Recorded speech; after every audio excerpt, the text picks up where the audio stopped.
বগুড়ার শত্রুতার জের ধরে রাতের আধারে ১০০টি গাছ কেটে ফেলার অভিযোগ উঠেছে। বিস্তারিত থাকছে এস.এম. দৌলতের প্রতিবেদনে। বগুড়া সদর এরুলিয়া ইউনিয়নের ঘোলাগাড়ি পশ্চিমপাড়া এলাকায় মন্টু মিয়া, শিহাব মিয়া, স্বপ্না বেগম ও লোকমান আলীর জমি জমা সংক্রান্ত বিরোধের জেরে গৃহবধূ রাজিয়া বেগমের পৈতৃক সম্পত্তি দখলের চেষ্টা। ১৪ শতক জমিতে ১০০টি গাছ কেটে ফেলার অভিযোগ উঠেছে।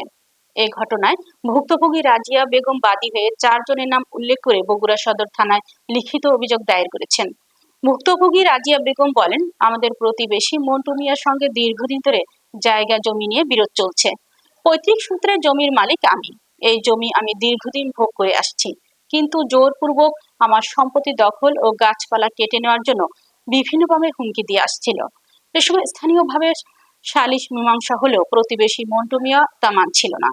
তাই আমার ১৪ শতক জমির গাছ কেটে লক্ষাধিক টাকার ক্ষতি করেছে মন্টু মিয়া।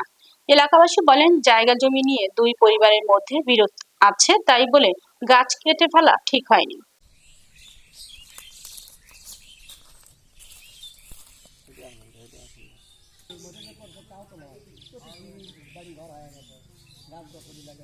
না দেখাতে পারি মানে কি গাছ ছিল এগুলো?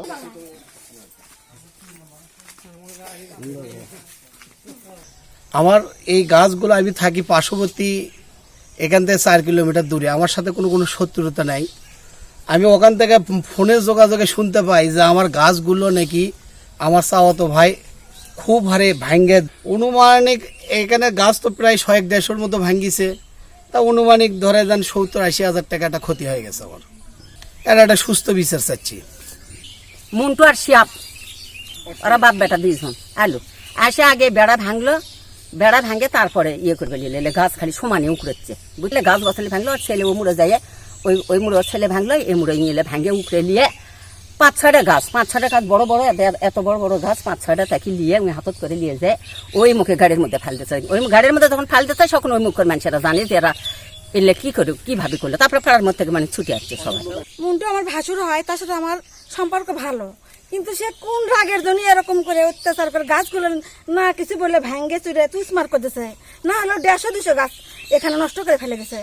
বড় বড় গাছগুলো সেগুলো কেটে ফেলে দিছে, কিন্তু কথা তো কোনো কিছু হয়নি। ও তো কথা বলতে পারতো।